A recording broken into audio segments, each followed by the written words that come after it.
Anokaya marigi.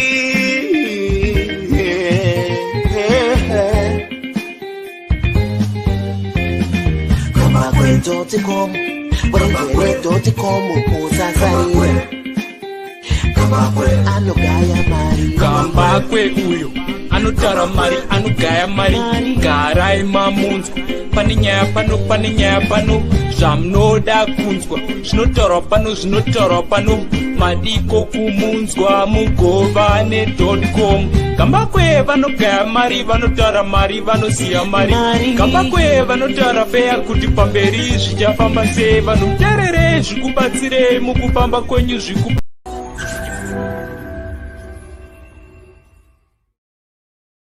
Right, 17 January 2022, and the year is moving swiftly, and a lot is happening within these short few days of 2022.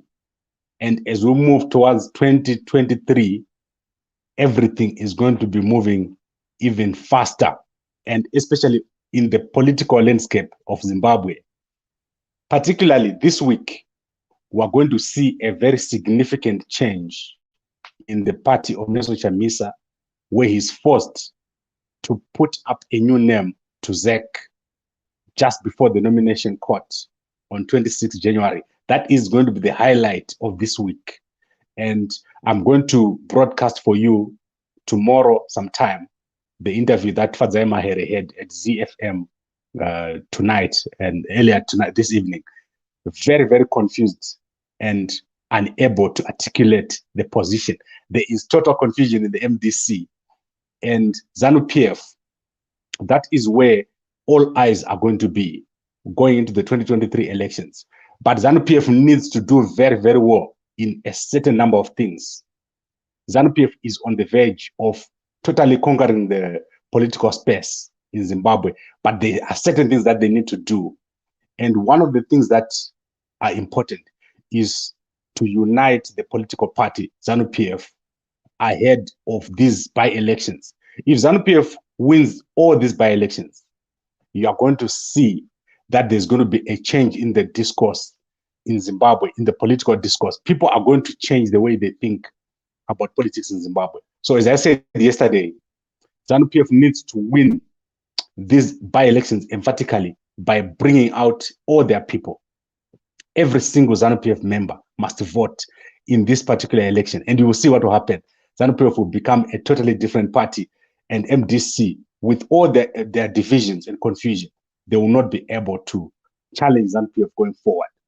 But today I want to look at Xavier Kasukuwere. And Xavier Kasukuwere this week, he met up with Themba Mliswa.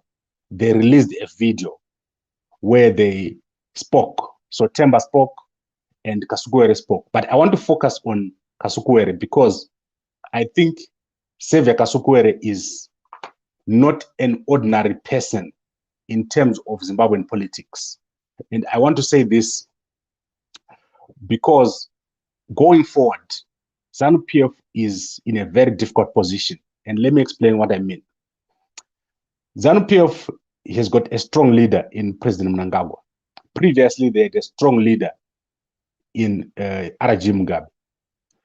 So President Mnangagwa is going towards his second term.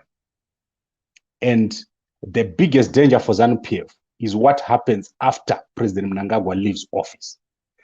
There is no clear leader right now in ZANU-PF, someone who has got clear leadership capabilities after the departure of President Mnangagwa. So once President Mnangagwa leaves, there is a danger that the ZANU-PF could implode because they won't have someone who can hold the party together, someone who's got national support, someone who's respected universally by everybody, the way that President Mnangagwa is. Right now, President Mnangagwa has got the party firmly in his hands. But just imagine if a new person was to emerge right now. How would they manage to bring this party together? So the focus for ZANU-PF at this particular moment is on uniting everybody behind President Mnangagwa so that he wins the 2023 elections. So if you look at the strategy of ZANU-PF, even a faction that is opposed to President Mnangagwa, their focus right now is to make sure that President Mnangagwa wins.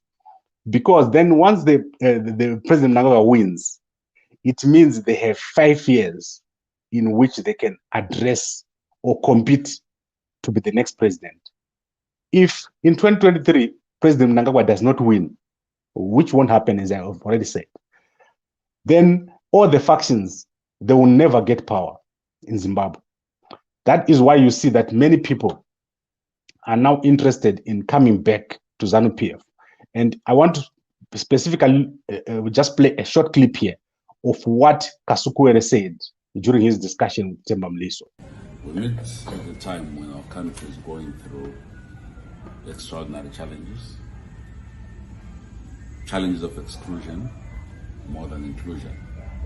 We meet at a time where we must be able to bring harmony to our nation, to our country, to our people, and political party, so that we can be able to chart a trajectory that redefines, that brings together all citizens of our country, that respect the history of our nation, and that puts at the core hard work, an economy that provides for all, institutions that serve our nation fairly in the best interest of everybody.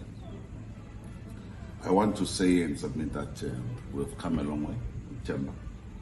They certainly were moments and times when in your political journey things do happen, but we are seated here as sons and daughters, the sons of Zimbabwe, who believe very strongly in the values of the ideology of the founding fathers of our country.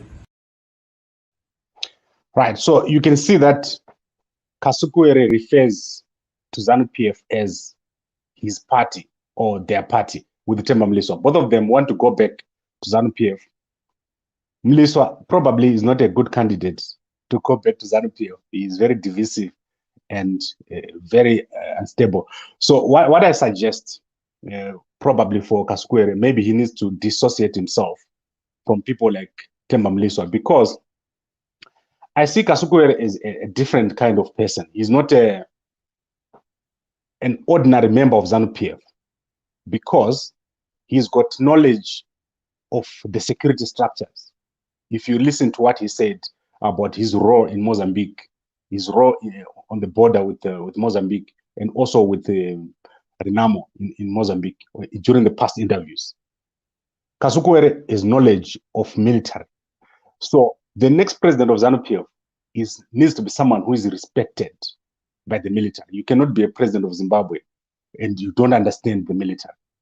So going forward, you are going to see that most of the guys who are going to be contenders for the position of president in Zimbabwe and also in ZANU-PF, they will need to be guys who know security structures, which is something that Kasukuwere doesn't know. Also, Kasukuwere has support on the ground. He's got support within the youth structures. When I interacted with most of Kasukuwere's guys here in South Africa, what I realized is that they are very, very young people. They are people who actually have connections within the current government. So Kasukuwere has not removed himself from ZANU-PF structures. So Kasukuwere is an asset. If he was to come back to ZANU-PF, he is an asset, but obviously he has to dissociate himself from specifically Themba Mliso, Grace Mugabe, Killer Zivu, those kind of people. Kasukuwere needs to stand by himself as his own man. He also needs to dissociate himself from Jonathan Moyo, people who openly and in a very unstructured manner criticize President Mnangagwa. Because as I said to you, for ZANU-PF, every faction, they need President Mnangagwa to win, because if he loses, they will never get into office, whichever faction it is. So Kasukuwere is an asset to ZANU-PF, but there are certain barriers right now for him to be acceptable in ZANU-PF, because his associations, especially with Grace. Remember Grace, she said she's coming back in 3 years. Then there will be suspicion to say, is Grace trying to come back through Kasukuwere in these 3 years? As she said. because we're almost on the 3 years. And then when he gets into Zimbabwe or into ZANU-PF, there's also the issue of whether he needs to start at the bottom or he needs to start where he was before. Is he going to be allowed to contest in any particular position in ZANU-PF?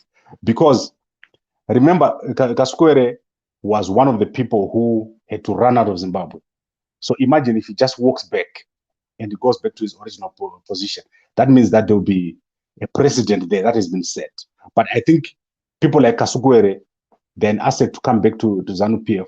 And I want to quickly also remind you of the issue of criminal charges. I had a discussion here a few months ago with Mr. Kennedy Mandaza, and we discussed the issue of whether there will be an amnesty for these people, for people who are in G40, who are supposed to come back. So I think let's play this and hear what he said. Okay, then in terms of criminal charges, we know that some of them are facing criminal charges in Zimbabwe. Is there going to be an amnesty? Well, the criminal charges are laid by the government in the police services.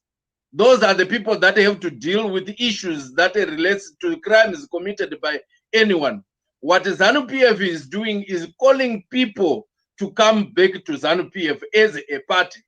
And if any of the people that wish to come back to ZANU-PF, they have charges that they are supposed to answer, they can go and answer to these charges. They have clear. If they do not have any cases, the police will clear them. But as a party, we have an obligation to call upon each and every Zimbabwean, including those members of the G40 who wish to come to join ZANU-PF, to do so.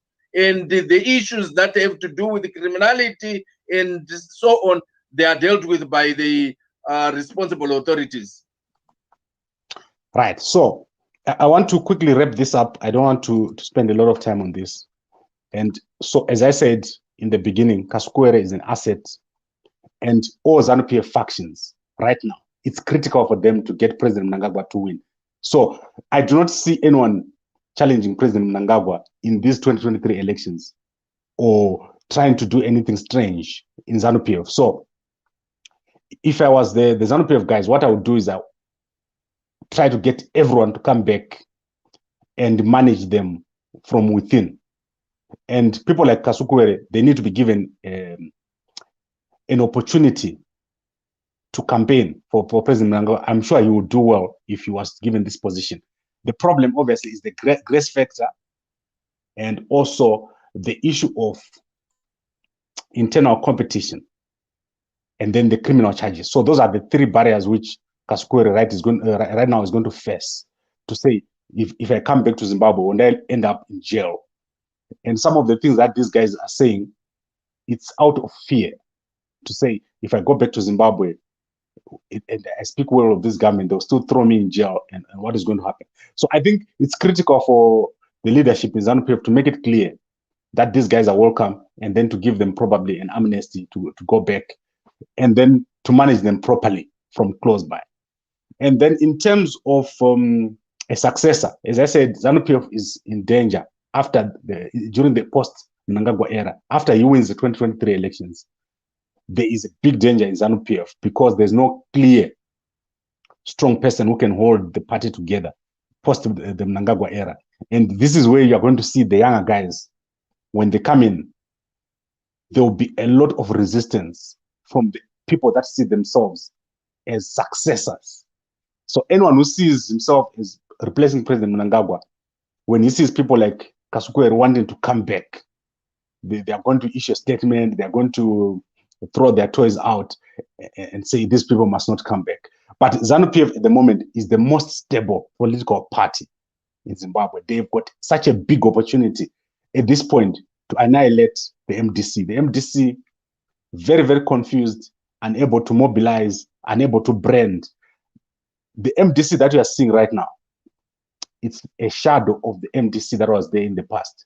The people that are in leadership in the MDC, they are not even a proper political party. It's an individual with a free friends, with 2 or 3 friends. They are not able to win an election. If they were to get into office, right now, if Chamisa was to get into office, he will not be able to bring change to this country. It will become worse. They are not capable. But ZANU-PF has got the necessary structures. And as I said, they need to start with the by-elections. Make sure you mobilize all these people. And there's no time for internal fights. Imagine if in Harare, ZANU-PF has got 5,000 supporters in Harare Central. MDC won't be able to mobilize 5,000 supporters. All ZANU-PF needs to do is to make sure that all the 5,000 supporters have gone to vote in the by-elections. And you'll see what will happen. It will be a mess for Chamisa's party. They won't be able to win those elections. Now, let me wrap this up. Let me wrap this up very, very quickly. And let's start by Philips Chuma. I'm your #1 fan, and I like that you are a CIO masquerading as a media personnel. Don't cheat yourself, bro. I'm not a CIO, and that is an all-tired argument, calling people CIOs. There's nothing wrong with being a CIO anyway, because that's intelligence, but I'm not. Let's go to Denimas Temba. Gago, did you see the video of people saying Dakwa? I saw that, but to me, that is not important. And I want you guys to understand something. ZANU-PF is a very, very big party. And it's very, very stable. There will be people who demonstrate here and there. But ZANU-PF is not going to be like MDC, which splits and fails to have a name 10 days before the elections. They have got internal structures. If you say to ZANU-PF, let's have a candidate today, they'll produce a candidate.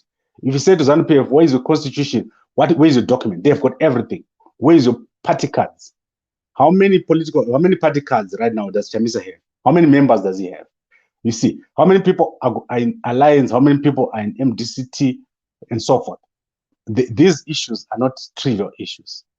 And I think most MDC Alliance guys, they don't get it.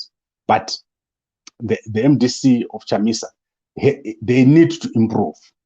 And if they don't improve, they will lose. They will lose the election and they will still blame ZANU-PF. But ZANU-PF at the moment, much, much stronger.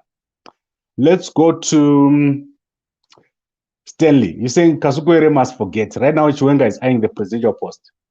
As I said to you,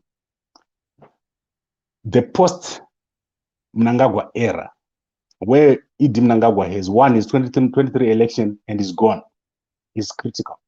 Is Vice President Chiwenga going to be able to take the whole of ZANU-PF nationally and control it and be able to run and be the presidential candidate unchallenged without any other people coming from the sides?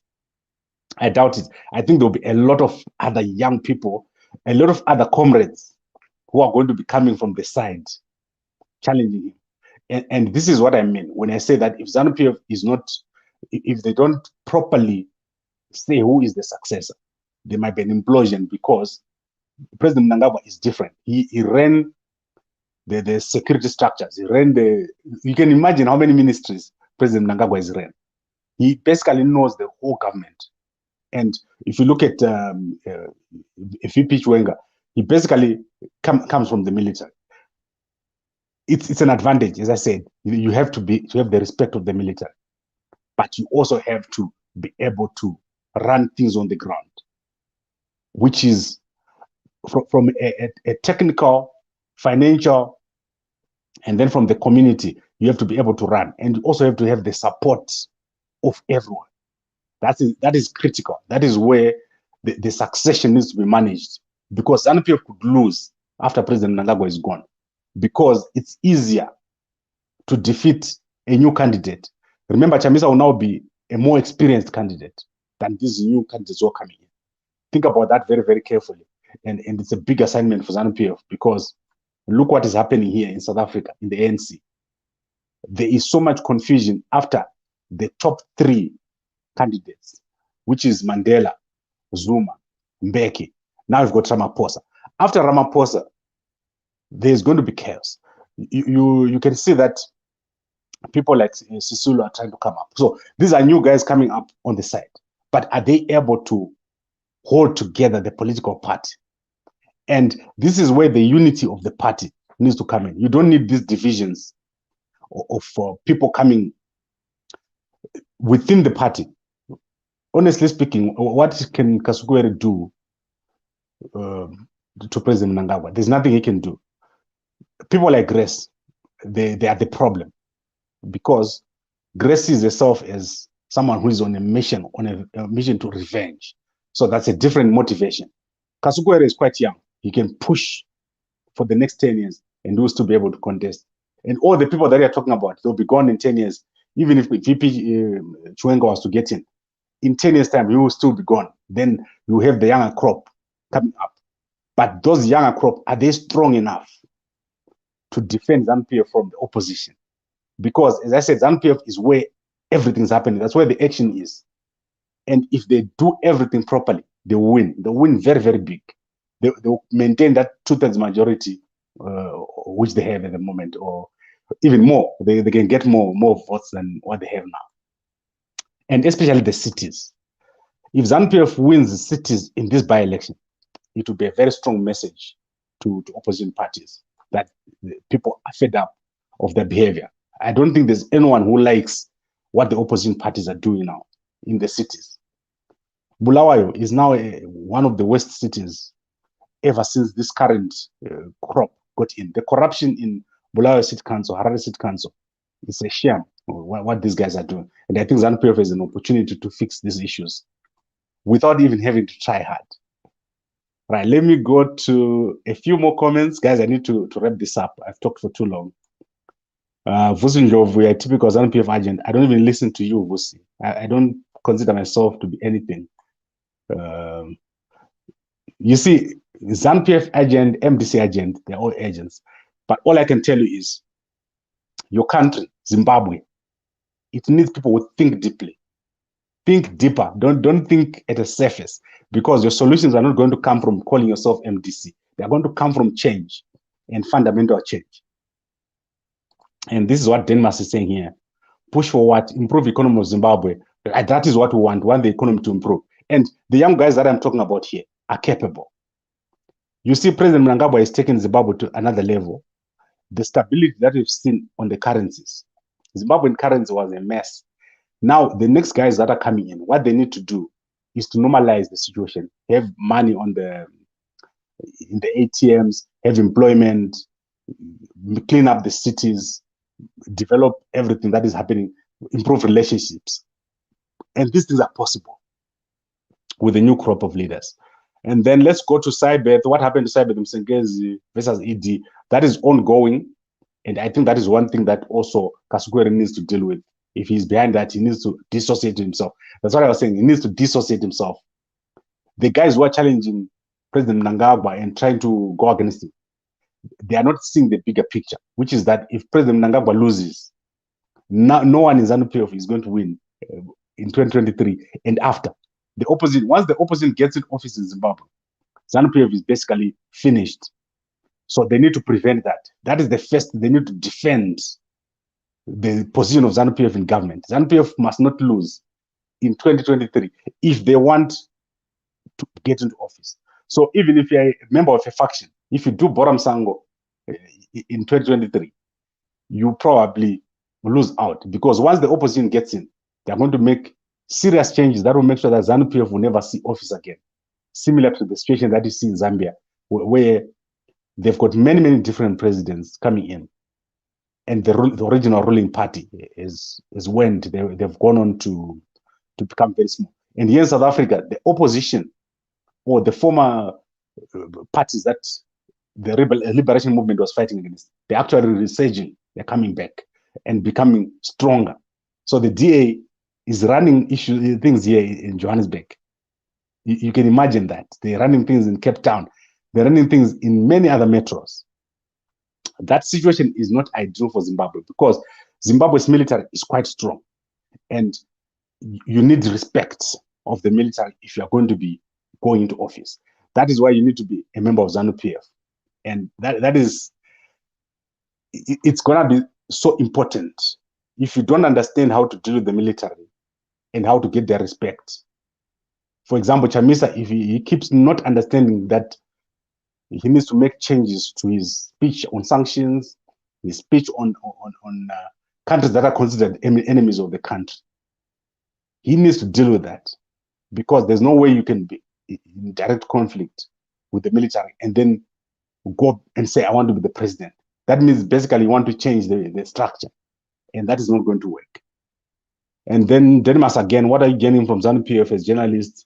I don't want to answer this, because Denmark, these are a waste of time. We need serious analysis. We don't want bootlicking. We don't want someone who bootlicks Chamisa every day for no reason. If he's wrong, he's wrong. If his strategy is wrong, it's wrong. Deal with that. Deal with the strategy. Don't deal with the man. Right. I think we have basically covered this. Kasukuwere, an asset to ZANU-PF in terms of what he's capable of doing, but he needs to dissociate himself from the people around him, and within the next 10 to 15 years, you could quite have an advantage in the party. You could be back to playing a role, and the invitation has been sent out. Everyone in G40 must come back, and I think that's a good thing. That's the right thing to do. Everyone who was in ZANU-PF before needs to come back, and ZANU-PF fights in one corner. They make sure that President Mnangagwa wins in 2023, and then after that, the key thing they need to do is to say who is going to be the successor after President Mnangagwa, because if they don't deal with that question, the MDC or the opposition is going to take advantage, and ZANU-PF might face a very, very difficult period going forward, because we are reaching a turning point now. The caliber of leaders which was there and the new caliber of leaders that is in ZANU-PF, it's not the same. The older guys, they knew how to stabilize the system. I do not think the new guys, they can do it without an understanding of how security works across the country. Right, I want to wrap up this, and I'll be back tomorrow with Dr. Fedias Mteneri. We want to look at the developing situation in the MDC, and I hope that this is resolved very, very quickly. Chamisa, Mahere, BT, I almost feel as if they're working at cross purposes. I don't think they're together. Somehow, something is not clear among them in terms of this MDC alliance now. This is the most important event or political event that is going to occur in the next week or two. By the nomination court, we will have a totally new political landscape. Imagine Chamisa, if he announces a new name that is not MDC, that is going to totally change the whole environment, and he's going to be tested. Is Chamisa able to win an election without the name MDC? Very, very important question. And I want us to hear the answer to that when the nomination day comes. Let's see if Chamisa can win an election without the name MDC. He has never known anything else.